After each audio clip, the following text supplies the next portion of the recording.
સુરતના ભેસાન આવાસમાં એક બાળકના મોત બાદ ઉધનામાં વધુ એક બાળકનું મોત નીપજ્યું છે. ઉધના વિસ્તારમાં 13 મહિનાના બાળકને માતાએ રાત્રે દૂધ પીવડાવી સુવડાવ્યો હતો.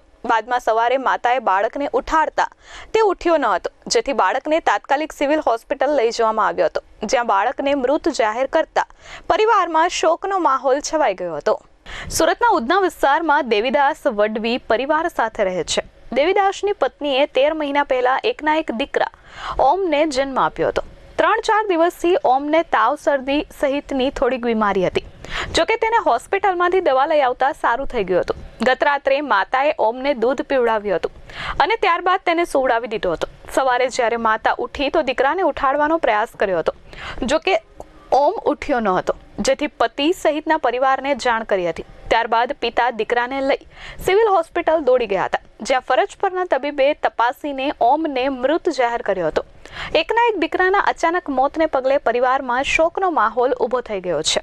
ઉલ્લેખનીય છે કે સુરતના ભેસાન આવાસમાં 6 દિવસ પહેલા પણ એક 3 મહિનાના બાળકનું રાત્રે માતાએ દૂધ પીવડાવ્યા બાદ સવારે ઉઠ્યો ન હતો અને મોતને ભેટ્યો હતો. બાળકોના રહસ્યમય સંજોગોમાં થતા મોતને પગલે આરોગ્ય વિભાગ દોડતું થયું છે. Bureau report S24 news, Surat.